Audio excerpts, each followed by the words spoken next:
Behind the Brand features the people who are making things happen. Get the insight to grow your biz from experts who've done it. Get behind the brand.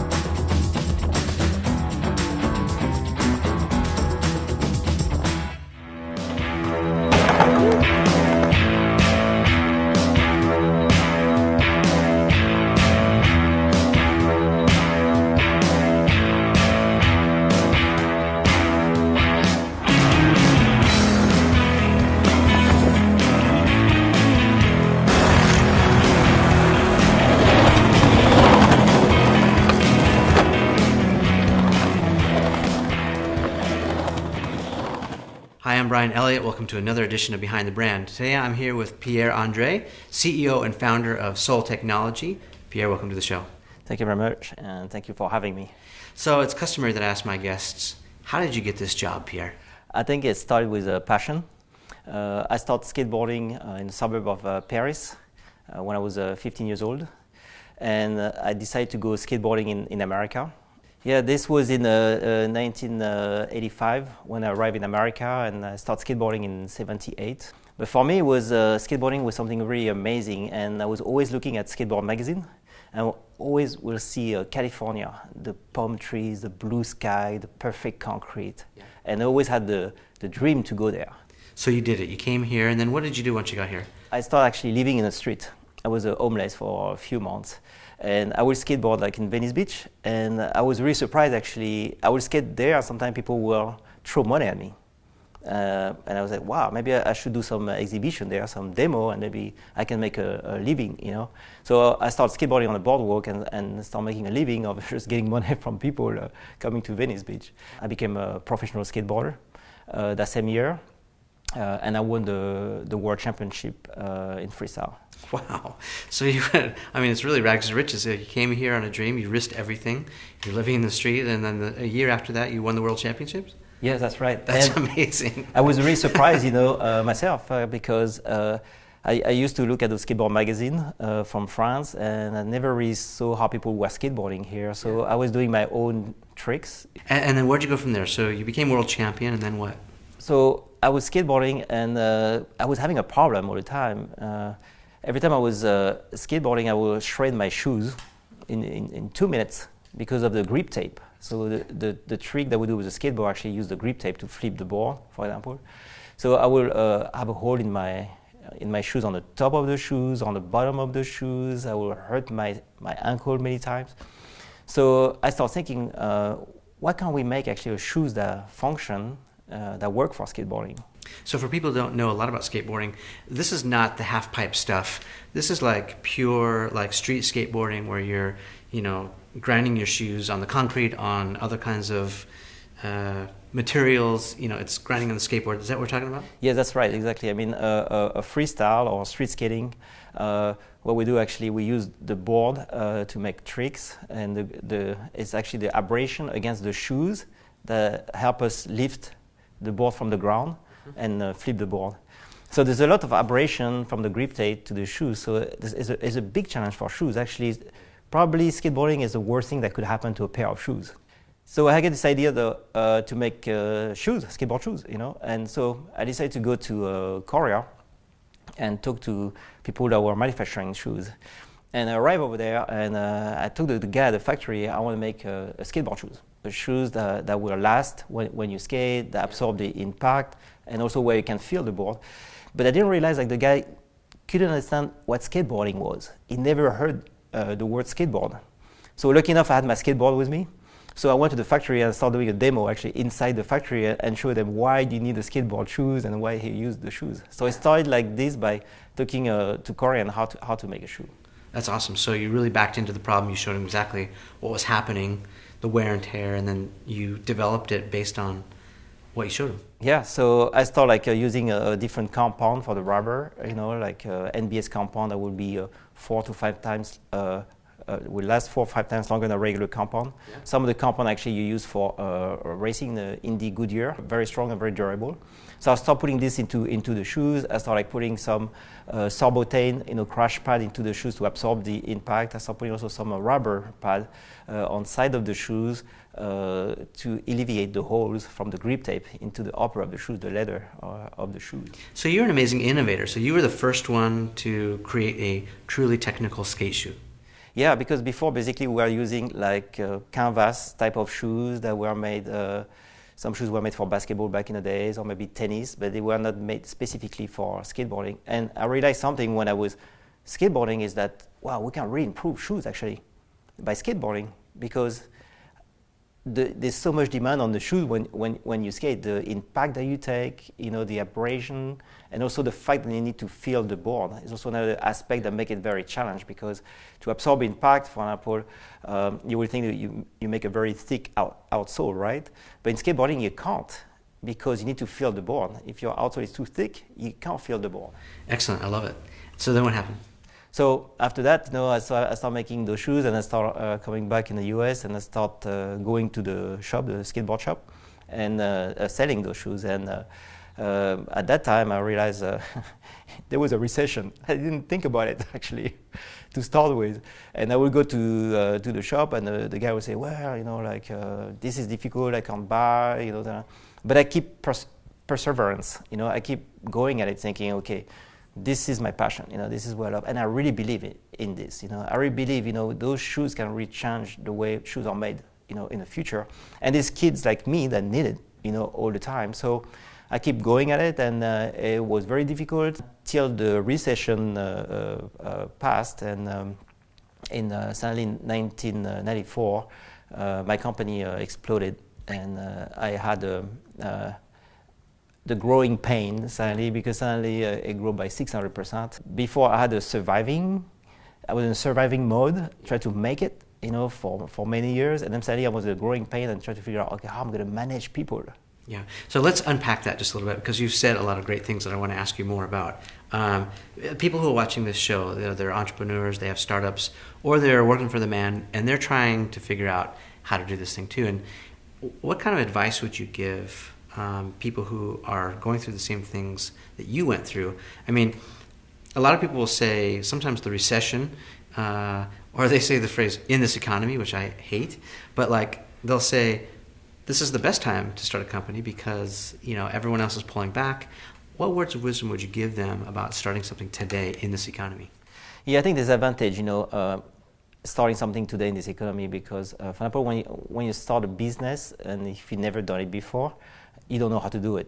But you had particular advantage because, I mean, you had literally street credibility. I mean, you were an expert in your category, a pro skater, a champion. So you had the accolades, you had the social proof, you had all the things going for you. Yeah, that's right. I mean, I had this on one side that was really helping me, but one of the problems I had, I was not speaking English very well. I never done business before. I didn't understand accounting. Didn't understand how to sell a product. I didn't understand how to produce. I didn't understand, you know, how to do logistics. So I have many challenges. The one thing I knew is I had my feet in the shoes, and I was a skateboarder, and people will know me when I go to a skate shop. So it was very, very difficult.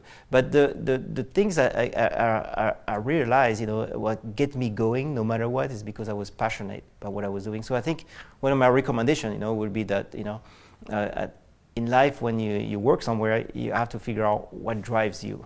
What is the thing that you want to do that you love to do? Yeah.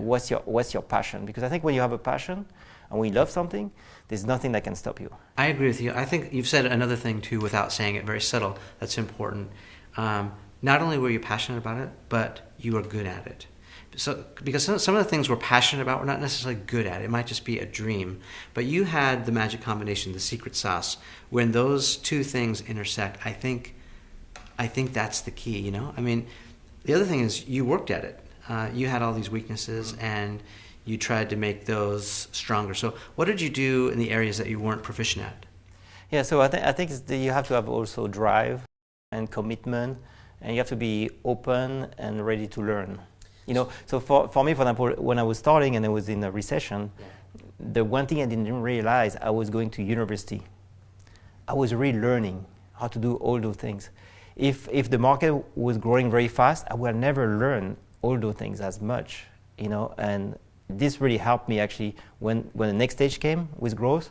to understand the whole picture and really understand what's going on with how to do a business. What I did right away is going to the store, selling the product. Figure out how do I do the marketing, but also the other things is it's about hiring the right people. You get to a point where you can't do it all yourself. I mean, you're the pro skater, you're the product development guy, you're the marketing guy, and the sales guy, and that doesn't scale. Yeah, so I was thinking, I want to do this, Etnies, shoe company with the right product, the right people that believe in it, that have the same passion. So I started looking around, around my friends, if anybody was there, that would have the same behavior, same passions, same drive, Yeah. And I started hiring like skateboarders that I used to skate with, So in particular, like Don Brown, when still a very good friend of mine and still work, with me, every day. He started helping me taking care of the team, and from the team, he started helping me with marketing, he started helping me taking care of the sales, some of the warehouse. So I started developing different area, and I started hiring more and more of our friends like this. And that was a really good, to start, because everybody was very focused and knew exactly what we wanted to do. It was all about skateboarding and sharing the passion, of skateboarding. And along the way, we're learning, how do we sell to this person? How do you deal with like terms? How do you deal with all those things? So it was about this culture, about learning, constantly, and just like when you skate. I mean, to me, it has so much resemblance actually what's happening when you have a business versus when you skate. When you go skating and you start doing a tricks, it doesn't always work the first time. It usually takes few times, it takes perseverance. You get hit by the board, It hurts, but you keep going at it, and eventually you make the trick. Yeah. Eventually you move to the next one. So it was the same thing. What are some of the mistakes that you made back then that you're not making anymore, that maybe you can help the people who are watching avoid, if they haven't gotten there yet? It's always difficult to look at your mistake. But I think probably some of the mistake I made is not hiring more professional, I would say, that knew the business or were in the business. I tried to do it with all my friends, to start with. At some point I realized, this was gonna go nowhere because we are all skateboarders, and that's all we needed, and I needed more people from the outside. But I will say we'll probably take more people from the outside early on. And how about manufacturing? So it's not, you make it sound so simple. You went to Korea, you developed a shoe, and then boom, you started selling this brand. Was Etnies the first brand? Yeah, that was the first one, I started with, and then after that I started America, and then 32, and then Altamont. But yet, dealing with the manufacturer, that was something else too, because you'll go to the manufacturer and you have this idea, and they ask you, so how many units are you going to make? So at first, I did the minimum, the basically one container of shoes that I had to survive on, for the year, pretty much.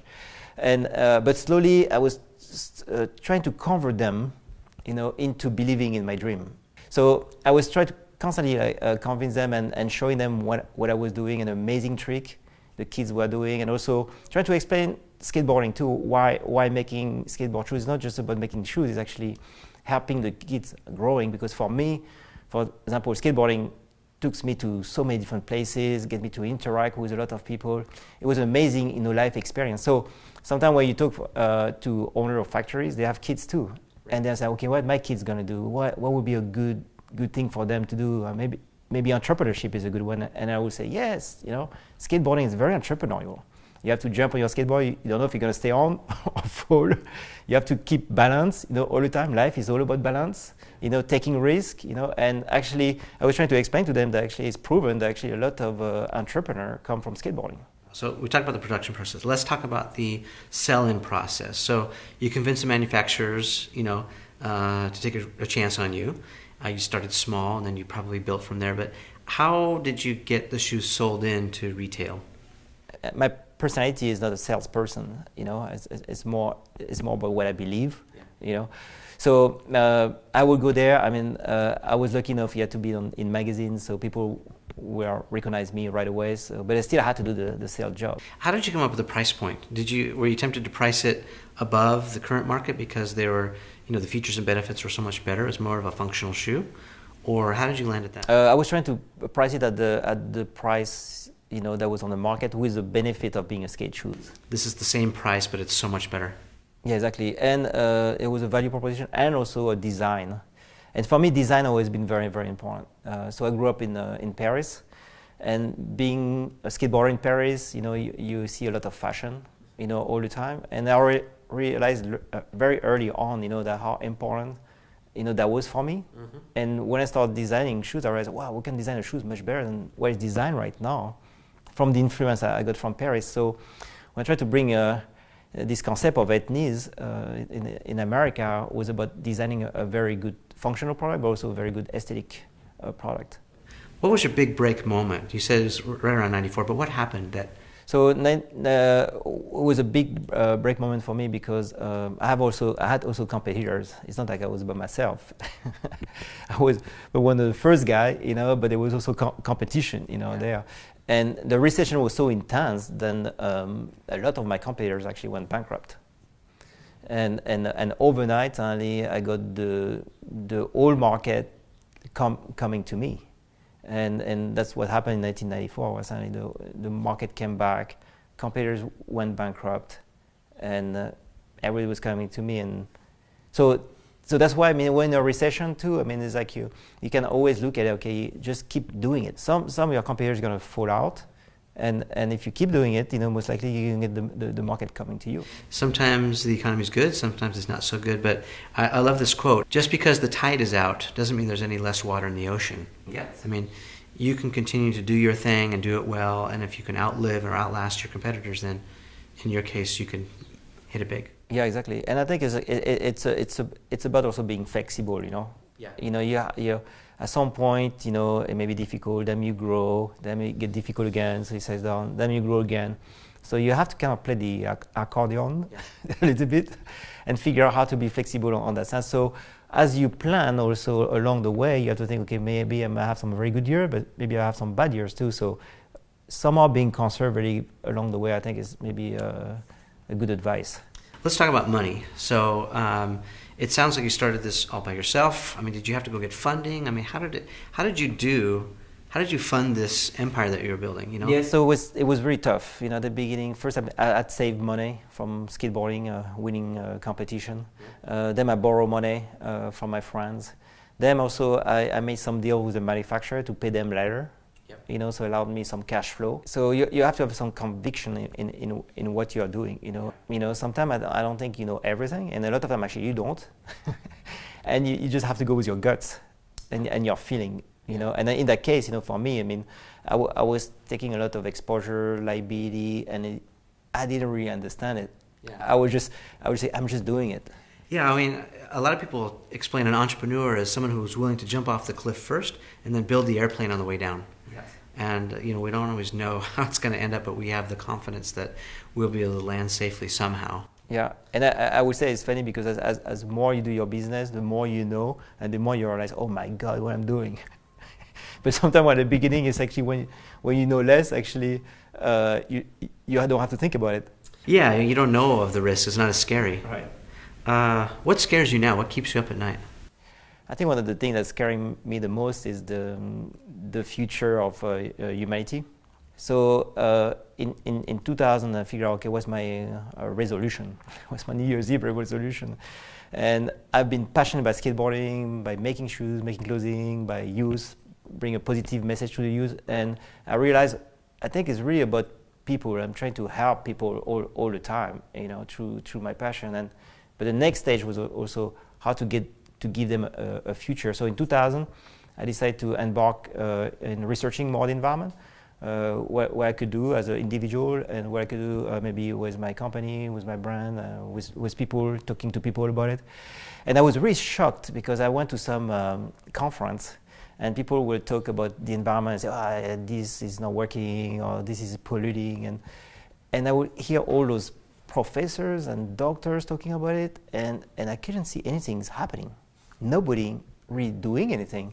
So I started realizing, I think this is it. This is my resolution for 2000. I need to be there and do something and demonstrate actually you can do something that actually give a destiny to humanity.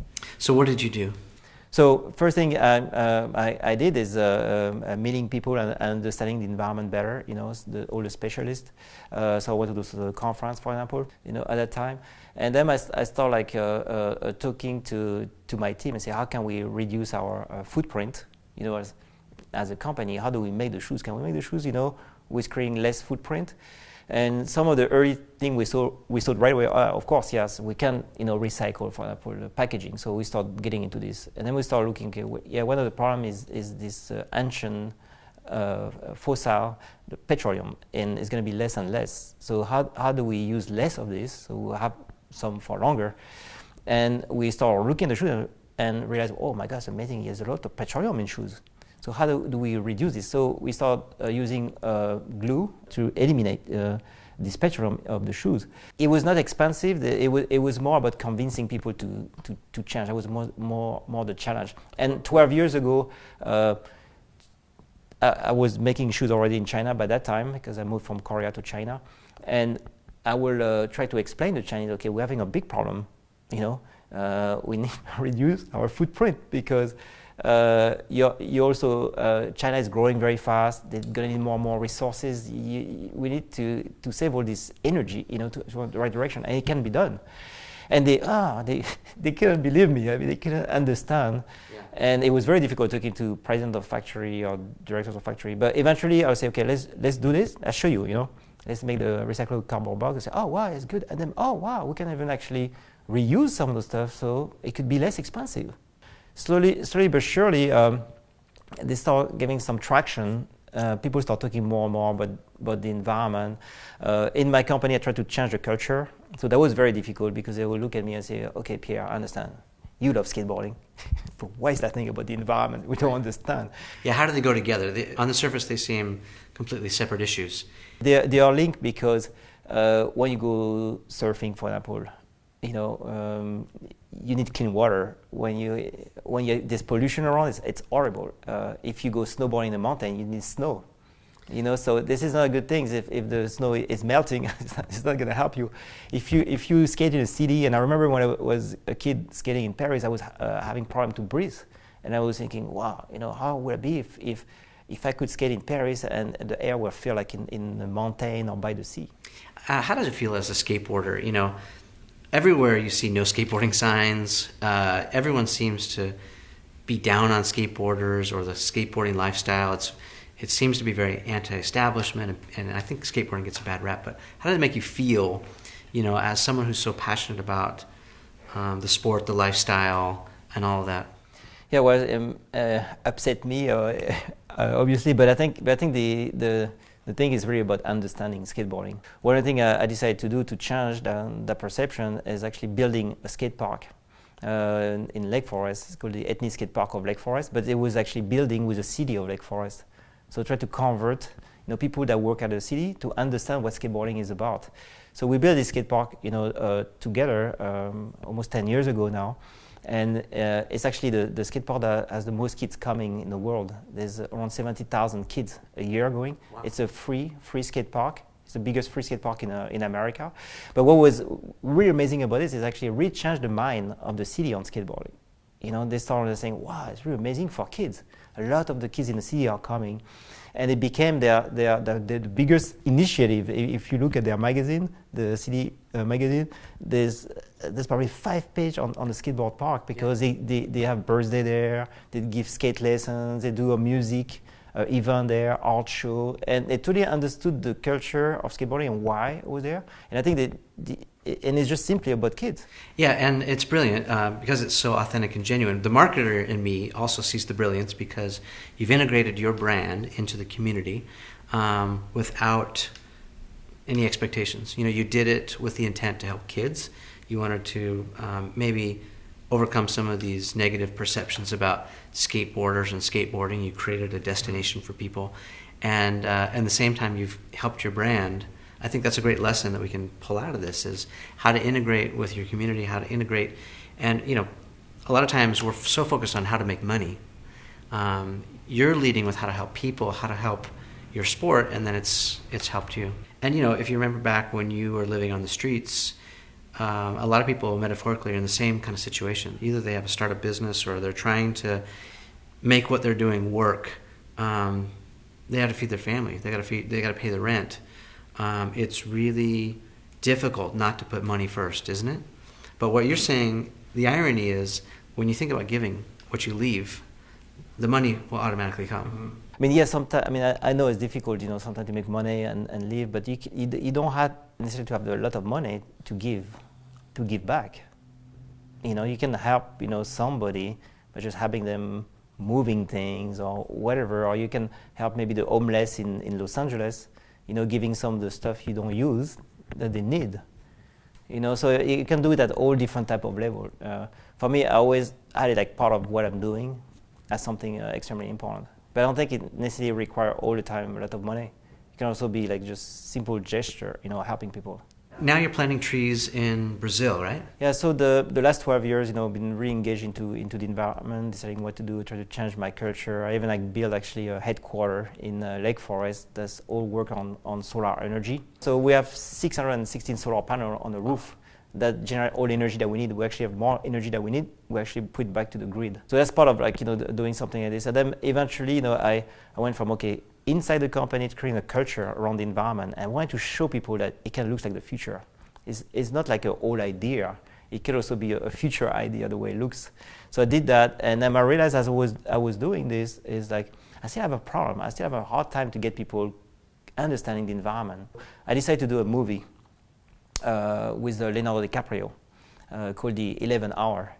And I got approached, by him and his organization, to do something. And they were looking for people that were true on the environment to do that and do an independent movie. So we did this, and when I used this, this movie to show in my company, but also to the Chinese, into the factory, to different government, try to convert them to get an emotion, and it did work. Actually, I saw a change right away. And this was in 2007. We shot a movie at Cannes also. And I saw in my company it really changed the way they were thinking about the environment, because suddenly they realized, what it was, and they get connected about it. It was not about just information about the environment. It was about people living and seeing how they see the world and how this impact them and how it could be much better.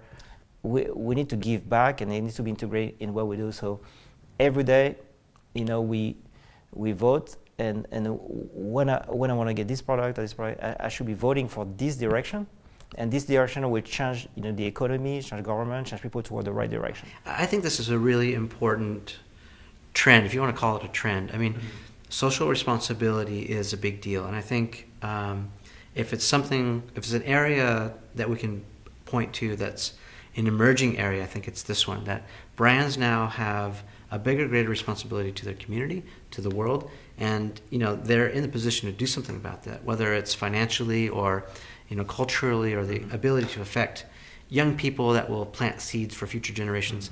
I think social responsibility of brands is a big opportunity. So if you're watching this and you have something that you can contribute, I think this is a key point to focus on. But for me, it was try to send a message to the youth that it is important for a brand like Etnies, for example, to do this, and if I can influence them to do this, they can get into it, change their parents, and really change this climate change. Let's talk a little bit about how you get that message out, because you can talk about it maybe on the little tags on the shoe or whatever you have, but new media is a hot topic, and everyone is interested in how social media is affecting the world. How is Soul Technology, or the Soul Technology brands, the Etnies, the America 32 brands, how do you reach your people? First, tell me who they are. Are they kids, are they adults? And then tell me what kinds of things you're doing to reach them. Yeah, in general, we're trying to reach the kids through a different type of, marketing, if it's print marketing or digital, and definitely digital is becoming more and more important. The age group that likes our product are usually people that start with skateboarding, or they are teenagers. They are usually around 16 years old. And also we have kids that are younger, that start skateboarding younger, or they are in the action sport industry, so they might be surfing, snowboarding, ride BMX, even riding motocross, freestyle motocross. It's a little bit the same mentality. You go for the trick, you do something crazy, innovative, inspiring. And so how are you reaching those kids? And so how do we reach those kids? So we sponsor riders, athletes, so for me it's really easy to understand because I used to be one, so I understand what they need, So we sponsor some of the best, athletes in the world, do print advertising, do the digital advertising, we do also videos that we release. And we also do tour, so some of our riders go on tour to skate shop or action sport shop. And they also tweet themselves, They also do their own YouTube and their own videos. How has kind of this digital revolution changed the way you've done your marketing? I mean, talk to us about some of the maybe tactical stuff that you've done with social media or digital technology. Let's talk about maybe some of these platforms. First, you guys use YouTube or Facebook or Twitter or any of these things to help reach and engage your people. I was very surprised. I mean, for example, I went to Costa Rica to plan, those trips with the Malico Indians, and one of the kids there, that was 20 years old, he told me that he went to New York because he met a girl on Facebook from his hunt. So I was like, wow, it's amazing because they really live, like Indians. Yes. But yeah, it's definitely happening, more and more. So we definitely like pushing, into tightening up into our marketing strategies. Including the writers, like I was talking earlier, that actually take a role about how to use those tools when they go on the tour.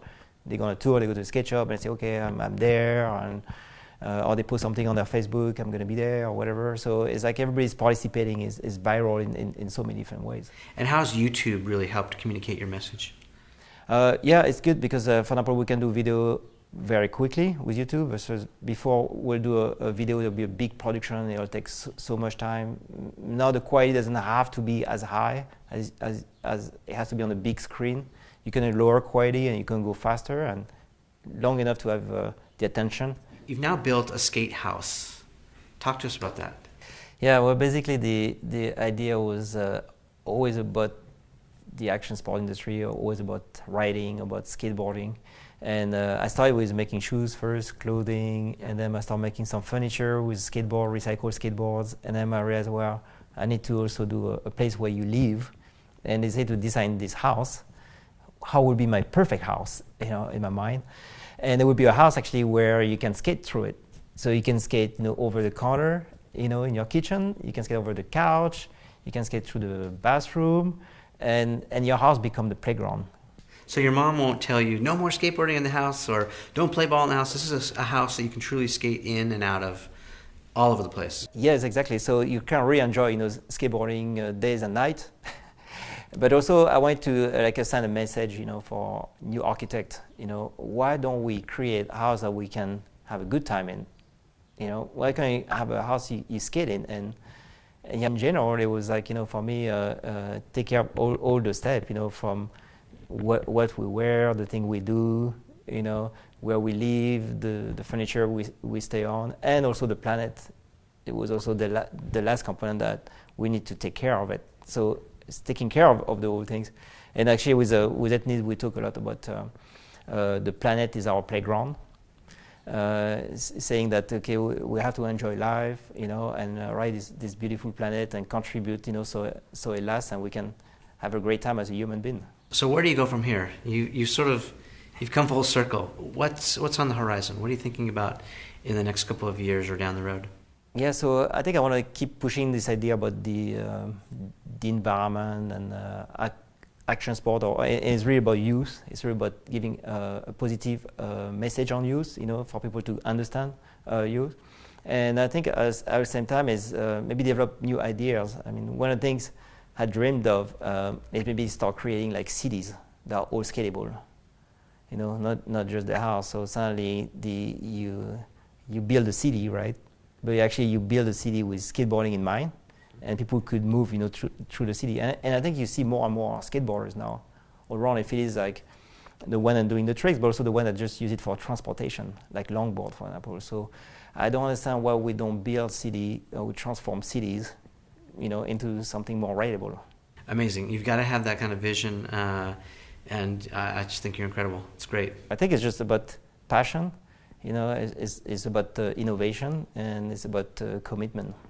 We've been spending a few minutes with Pierre Andre. Pierre, thank you so much for your thoughts, your vision. Much success in the future to you.